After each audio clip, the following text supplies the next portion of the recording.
कानपुर की एक वीडियो है जिसमें अमित शाह जी कह रहे हैं कि इस रोड शो को बंद कीजिए, इसकी वीडियो बनानी बंद कीजिए। तो ये इनकी बौखलाहट है। लोगों को चाहिए पहले शिक्षा, मेडिकल और रोजगार, वो चीज़ चाहिए। ये फ्री का राशन, सड़ा हुआ राशन जो लोगों को देकर ये लोगों को बेवकूफ़ बनाना चाहते हैं, बेरोजगार बनाना चाहते हैं, काम से वंचित करना चाहते हैं, उन्हें भिखारी बनाना चाहते हैं। वो लोग नहीं बनेंगे। कि जब हमारा बच्चा घर में बैठा है, जब उसको शिक्षा नहीं मिलेगी तो वो आगे नौकरी पे कैसे जाएगा, कैसे रोजगार मिलेगा। और मेरा पति भी निठल्लू बना दिया गया है ये मुफ्त का राशन देकर। अगर ये कहते हैं कि देश विकास कर रहा है, देश तरक्की कर रहा है, तो फिर रेल क्यों बेच रहे हैं, हवाई जहाज क्यों बेच रहे हैं, हवाई अड्डे क्यों बेच रहे हैं। अगर रेल बेच के, हवाई अड्डे बेच के, BSNL बेच के, भारत पेट्रोलियम बेच के अगर देश का विकास होता है तो फिर वो 70 साल का हमें वो पहला पूर्व का वो देश चाहिए जिसमें कुछ नहीं बिकता था। इस राज्य में भी गुंडा राज्य है। इन्होंने पहले दिया था कि हम राम राज्य बनाएंगे। कहाँ राम राज्य है? योगी के गोरखपुर में रात में एक व्यापारी जाता है उनका विकास देखने, उसकी हत्या हो जाती है। हाथरस में रेप पीड़िता को रात को ही जला दिया जाता है। तो राम राज्य कहाँ है? सबसे बड़ा गुंडा राज तो इसी राज्य में है। ये रहा वो कल का मैसेज जिसमें 1500 कुछ का क्या नाम जो है बिल आया है। 1500 का पहले भी आता था, उससे पहले भी आता था, उससे पहले भी आता और आज भी 1500 का ही आया है। तो आखिरकार वो झूठ का पुलंदा योगी जी कब तक बोलेंगे? क्या कहते हैं, योगी अखिलेश कौन आ रहा है? भाई साहब देखिए, जनता के लिए अगर खासतौर से अल्पसंख्यक के लिए देखा जाए, ना तो योगी जी महाराज जी हैं और ना अखिलेश महाराज जी हैं। ऐसे सवाल इस बात का है कि देश के अंदर विकास होना चाहिए। विकास के नाम पे हमारा प्रदेश जो है बिल्कुल ज़ीरो है। ऐसे सरकारी कर्मचारी जो हैं प्राइवेट होते चले जा रहे हैं, उससे फ़ायदा क्या है हमें ये बता दें। और कोरोना तो कर रहे हैं, आज कोरोना ख़त्म है इलेक्शन की वजह से, और इलेक्शन के तुरंत बाद कोरोना पैदा हो जाएगा। क्या लगता है कौन ठीक है? इन दोनों में से कोई भी ठीक नहीं है। और आने का जो संभावना हो रही है वो जिस सूरत से मुसलमान बिल्कुल उस चाल पे चल रहा है कि साइकिल, वो मुसलमान अपने उस पर नेचर पे जाए साइकिल। हम साइकिल के फेवर के नहीं हैं। ना फूल के कमल को हम पहले वो करते थे, शिया समुदाय कमल को करता था, मगर शिया समुदाय का कोई भी वर्ग योगी महाराज ने मुहर्रम के जुलूसों को रोका, हम उसके विरोधी हैं पक्के, एक नंबर की। क्या लगता है किसकी सरकार बनवा रहे हैं? समाजवादी सरकार आ रही है। मैं जनपद मुजफ्फरनगर का निवासी हूँ। वहाँ से चिंगारी उठी है। जो माननीय मुख्यमंत्री अखिलेश यादव योगी जी ने कहा था कि मुजफ्फरनगर और शामली वालों तुम्हारी गर्मी 10 मार्च को उतर जाएगी, शिमला बना देंगे। शिमला बना देंगे। और आपकी जानकारी में डाल दूं, शामली, मुजफ्फरनगर, सहारनपुर, मुरादाबाद, इन सब जिलों के लोगों ने वह प्रचंड गर्मी योगी के मठ की तरफ को भेज दी गई है। अच्छा। और योगी जी को उस मठ के तहखाने में उस ठंड में ही रखवाने का काम पश्चिमी उत्तर प्रदेश ने किया। 2 चरणों में सब हो गया। दो चरणों ने दिखा दिया। और वह आंधी पश्चिम की जो पश्चिम हवा चल रही थी वह पूरब तक जाएगी। अच्छा। इस तरह एक माहौल बन के आ गया। वो समीकरण बना दिया है कि समाजवादी की वे योजनाएं जो माननीय अखिलेश यादव जी ने लागू करने का जो 22 संकल्प जो लेकर जनता के बीच में गए, जो वर्षों पुरानी अटल बिहारी वाजपेयी की पेंशन योजना जो बंद की थी, माननीय अटल बिहारी वाजपेयी स्वर्गीय प्रधानमंत्री जी ने जो अपनी पेंशन सांसद निधि, विधायक निधि को चालू करा था, किंतु उन कर्मचारियों की जो सरकारी नौकरी पाए थे 2004 में उनकी पेंशन बंद कर दी थी। बुढ़ापे में आदमी जब रिटायर होकर 60 साल में जाएगा तो क्या लेके जाएगा? खाली भैया ठीक ठाक कह रहे हैं? बहुत बढ़िया पापा जी कह रहे हैं।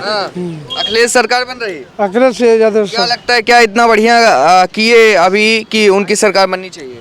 क्या वादा ऐसा इतना बढ़िया आपको लगा कि सरकार बननी चाहिए? अखिलेश यादव इतना काम कर दिए, इतना क्यों नहीं सरकार काम की? हाँ, कोई नहीं किया ना।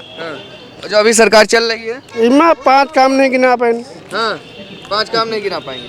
कह रहे हैं 5 काम नहीं गिना पाएंगे अखिलेश सरकार, अरे योगी सरकार। योगी सरकार अपने 5 काम गिना देना। अखिलेश ने के तो हजारों काम है जिन्होंने किया है। लखनऊ में योगी ने क्या किया है? हाँ। लखनऊ के लिए योगी ने क्या किया है? नहीं कह रहे राम मंदिर बनवा दिए, गड्ढा मुक्त।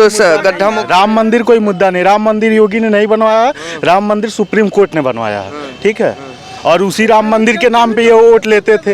राम मंदिर इनका मुद्दा था। इस बार क्या है? इस बार कोई मुद्दा उनके पास कह रहे हैं मुफ्त राशन दे रहे हैं, गेहूं दे रहे हैं, चावल दे रहे हैं, और क्या चाहिए? राशन से कुछ नहीं होने वाला। मुफ्त राशन सिर्फ शिक्षा चाहिए।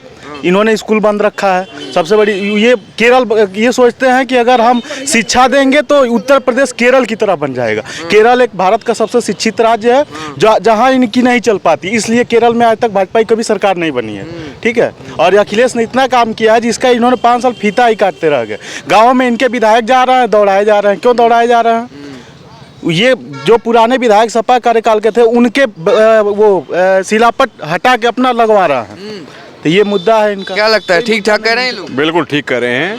और आदरणीय अखिलेश यादव जी ने जो अपनी घोषणाएं पहले की थी वो सब पूरी की हैं। और आने वाले में जो उन्होंने अपना वचन पत्र दिया है वो फिर सब पूरा करेंगे। और रही पश्चिम की बात, पश्चिम में 2 चरणों में जो चुनाव हुआ, 113 सीटों पर चुनाव हुआ है। 113 सीटों में से 100 सीट कम से कम जीत कर आ रहे हैं। 100 सीट जीत, कम से कम 100 सीट जीत कर आ रहे हैं। और योगी जी और मोदी जी पूरी तरह से बौखलाए हुए हैं। और वो अब अपनी सभाओं में आप देख रहे होंगे वीडियो भी, कानपुर की एक वीडियो है जिसमें अमित शाह जी कह रहे हैं कि इस रोड शो को बंद कीजिए, इसकी वीडियो बनानी बंद कीजिए। तो ये इनकी बौखलाहट है। और ये किसी तरह से भी अब ये नहीं, उत्तर प्रदेश में लोगों को बेवकूफ़ नहीं बना पाएंगे। 5 साल इन्होंने 7 साल लोगों को बेवकूफ़ बनाया है। शिक्षा पर इनका कोई ध्यान नहीं है, चिकित्सा पर कोई ध्यान नहीं है, रोजगार पर कोई ध्यान नहीं है। तो लोगों को चाहिए पहले शिक्षा, मेडिकल और रोजगार, वो चीज़ चाहिए। ये फ्री का राशन, सड़ा हुआ राशन जो लोगों को देकर ये लोगों को बेवकूफ़ बनाना चाहते हैं, बेरोजगार बनाना चाहते हैं, काम से वंचित करना चाहते हैं, उन्हें भिखारी बनाना चाहते हैं, वो लोग नहीं बनेंगे। भैया यहाँ तो लोग सरकार गिरा दिए हैं, कह रहे हैं मुफ्त राशन योगी सरकार कह रही है हम दे रहे हैं, सब कुछ दे रहे हैं, तब भी यहाँ तो सरकार गिर रही है। क्या नहीं, मुफ्त राशन देना ये बहुत बड़ी कमी है। इससे क्या होता है ना, पब्लिक के और भी निराश कमज़ोर होती चली जाती है। उससे कोई रोज़गार करने की उसकी इच्छा ही नहीं होती, कोई काम करने की इच्छा ही नहीं करता है व्यक्ति, और भी निराश हो जाता है। उसे ऐसे ही खाने की आदत पड़ जाती है, फ्री का खाने की। तो उसके भी बच्चे ऐसे जो भी जिस स्थिति में वैसे रह जाते हैं। अच्छा। ना पढ़ पाते हैं, ना लिख पाते हैं, ना कुछ अच्छी सोच उनकी हो ही नहीं पाती है। बस वहीं गिरी हुई कीड़े मकोड़ों की तरह गिरी हुई ज़िंदगी चाहते हैं। और योगी मोदी साहब तो चाहते ही यही हैं कि इनको थोड़ा सा दे दो, वोट लेने के लिए इनको प्रशिक्षित कर देंगे तो कोई वोट इनको देगा नहीं, कोई वोट नहीं देगा। इसलिए इन्होंने कहा कि इनको ऐसा ही रहने दीजिए, राम मंदिर में उलझा दो और फ्री राशन दे दो, ये कर दो, छोटे छोटे काम कर दो, और ये गरीब जनता बस उसी में उलझ कर रह जाएगी और हमको वोट देती रहेगी। तो क्या लगता है इस बार जनता का दिमाग सही हो गया है? दरअसल में जो गरीब जनता है उसको इस कोरोना काल के नाम पर जो मुफ्त राशन देने का इन्हें काम किया था, जो 6 महीने देना था, और चुनाव के लिए ही इन्होंने उसको बढ़ाने का काम किया है, उसमें वो जनता, गरीब जनता भी इनके बहकावे में नहीं आई है। कारण ये उनका ये कहना है गरीब जनता का कि जब हमारा बच्चा घर में बैठा है, जब उसको शिक्षा नहीं मिलेगी तो वो आगे नौकरी पे कैसे जाएगा, कैसे रोजगार मिलेगा। और मेरा पति भी निठल्लू बना दिया गया है ये मुफ्त का राशन देकर, क्योंकि वो जब राशन घर में आ रहा था वो कमाना बंद कर रहा है। और उधर ठेके खोल के योगी जी ने जो संदेश दिया है कोरोना काल में, वो भी एक गलत था, क्योंकि वे सब लोग गरीब लोग जिनमें थोड़ी बहुत पूंजी थी दवाई के लिए, वो उन्होंने दारू में खर्च कर दी। ये भी एक निर्णय कोरोना काल में गलत था। रही बात रोजगार की, जिस देश में रोजगार नहीं होगा, नौकरी नहीं होगी, मोदी जी ने उस समय कहा था, योगी जी भी उस समय उसके समर्थक थे कि हम हर साल 2 करोड़ नौकरी और रोजगार देंगे। किंतु मैं आपकी जानकारी में डालना चाहता हूं कि आज हिंदुस्तान में 24 करोड़ बेरोजगार हो गए। करीब 3 लाख आईटी कंपनी बंद कर दी गई। उन 3 लाख आईटी कंपनी में अगर 200 भी व्यक्ति एक में काम करते थे तो लाखों लोग बेरोजगार होकर घर बैठे हैं। ये देश की स्थिति। अगर ये कहते हैं कि देश विकास कर रहा है, देश तरक्की कर रहा है, तो फिर रेल क्यों बेच रहे हैं, हवाई जहाज क्यों बेच रहे हैं, हवाई अड्डे क्यों बेच रहे हैं? अगर रेल बेच के, हवाई अड्डे बेच के, BSNL बेच के, भारत पेट्रोलियम बेच के अगर देश का विकास होता है तो फिर वो 70 साल का हमें वो पहला पूर्व का वो देश चाहिए जिसमें कुछ नहीं बिकता था। क्या रेल इस सरकार ने बनाई? क्या हवाई जहाज इन्होंने बनाए? क्या वे सैटेलाइट इस सरकार ने बनाई? इन 7 साल में ऐसे कौन से वे 7 साल में 7 काम ऐसे बता दीजिएगा जो वर्ल्ड लेवल पर गिनवा सकते हो, तो ये गिनवा दें कि हमने इस काम से हमने देश की तरक्की की है, सिवाय इन्होंने बेचने का काम किया है। अच्छा भैया, लगातार आरोप लगते रहे समाजवादी पार्टी पे कि जंगल राज है, गुंडा राज है, अगर आ जाएगी तो गुंडा राज फिर से आ जाएगा, कैसे देखते हैं इसको? इस राज्य में भी गुंडा राज्य है। इन्होंने पहले दिया था कि हम राम राज्य बनाएंगे। कहाँ राम राज्य है? योगी के गोरखपुर में ही रात में एक व्यापारी जाता है उनका विकास देखने, उसकी हत्या हो जाती है। हाथरस में रेप पीड़िता को रात को ही जला दिया जाता है। तो राम राज्य कहाँ है? सबसे बड़ा गुंडा राज तो इसी राज्य में है, लखीमपुर। जो अपराधी हैं वो क्रिकेट खेल रहे हैं, जो अपराधी हैं धनंजय सिंह क्रिकेट खेल रहा है। आपका वो कुलदीप सेंगर, वो भी अभी तक उसकी ये नहीं हुई। आपका जो अजय मिश्रा टेनी जिसने लखीमपुर में किसानों पे गाड़ी चढ़ाई, जमानत हो गई। तो क्या है ये? तो अपराधियों को शरण दे रहे हैं योगी जी। अच्छा, जिस प्रकार अखिलेश यादव जी का जिस प्रकार से गठबंधन हुआ है अभी जयंत चौधरी और शिवपाल यादव जी से, कैसे देखते हैं उसको? इस बार उसका असर कितना दिखेगा? 100% असर आ रहा है। 300 प्लस सीटें जीतने जा रहे हैं। अभी पहले और दूसरे चरण में भाजपा के आरएसएस संघ मोहन भागवत ने खुद स्वीकार कर लिया है कल का कि भाजपा की नैया इस बार डूब जाएगी। उन्होंने साफ बोला है कि 14 सीटें भाजपा दोनों चरण में आ रही है। अगर यही स्थिति रही, उन्होंने अपने आरएसएस को सक्रिय किया है कि आप लोग कैडर सक्रिय हो जाओ, नहीं तो भाजपा बुरी तरह से हारने वाली है। खुद आरएसएस मोहन भागवत ने कल का अपना बयान दिया है, तो अपनी हार मान चुके हैं और बौखलाहट में वो गर्मी निकालते हैं। लेकिन अखिलेश जी ने कहा कि हम गर्मी नहीं, हम भर्ती देंगे। अखिलेश जी ने आईटी सेल में वादा किया है, जिस दिन सरकार बनेगी आईटी सेल में 21 लाख रोजगार देंगे और जितने 11 लाख खाली हैं वो पद भरे जाएंगे। ये राशन फ्री दे रहे, 5 साल से तो इनकी सरकार है, शुरू से क्यों नहीं राशन दिए फ्री? ये मुद्दा जो है राशन का, ये तो वोट लेने के लिए, और राज्यों में भी तो फ्री करिए। जहाँ चुनाव आता है वहीं ये करते हैं।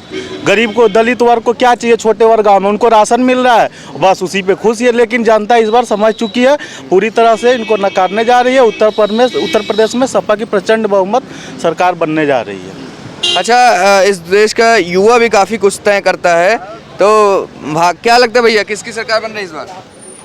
बीजेपी की सरकार बन रही है। यहाँ तो काफ़ी लोग सरकार एकदम गिराने पे तुले हुए हैं। ऐसा लग रहा है, लेकिन होगा नहीं ऐसा। हाँ, बीजेपी बनेगी। क्या लगता है, क्या इतना बढ़िया काम किए हैं 5 सालों में कि बननी चाहिए? बदमाशी है उनकी। बदमाशी है? और क्या? क्या बदमाशी? कि बनना है तो बनना है फिर यार।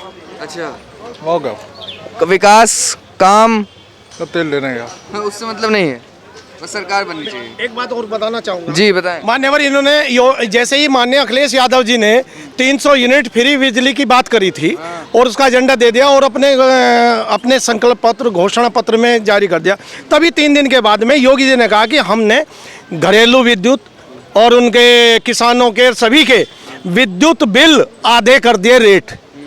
किंतु ये रहा वो कल का मैसेज जिसमें 1500 कुछ का क्या नाम जो है बिल आया है। 1500 का पहले भी आता था, उससे पहले भी आता था, उससे पहले भी आता था और आज भी 1500 का ही आया है। तो आखिरकार वो झूठ का पुलंदा योगी जी कब तक बोलेंगे? झूठ के अलावा, डिंडोरा पीटने के अलावा इनकी आईटी सेल वह झूठी, इनके टीवी चैनल जो इनके हैं वे झूठे। सारे के सारे अंबानी ग्रुप ने इनके 18 चैनल खरीद लिए हैं। केवल अडानी और अंबानी ही इस देश में पूंजीपति इस सरकार को चला रहे हैं। जैसे वे चाह रहे हैं ऐसे ही चलेंगी। इसका उदाहरण आप देखिए कि अभी एक और घोटाला हुआ है, किसमें? गुजरात में। कौन लोग हैं अग्रवाल जी? वे गुजराती हैं। और कहाँ गए हैं? 28,000 करोड़ रुपए लेके गायब कर दिया। इससे पहले जितने नीरव मोदी, मोहल चौकसी आदि कितने कौन है? गुजराती ही राज कर रहे हैं और गुजराती लूट रहे हैं और गुजराती देश को लूटकर विदेश भाग रहे हैं। ये मेरा कहना है।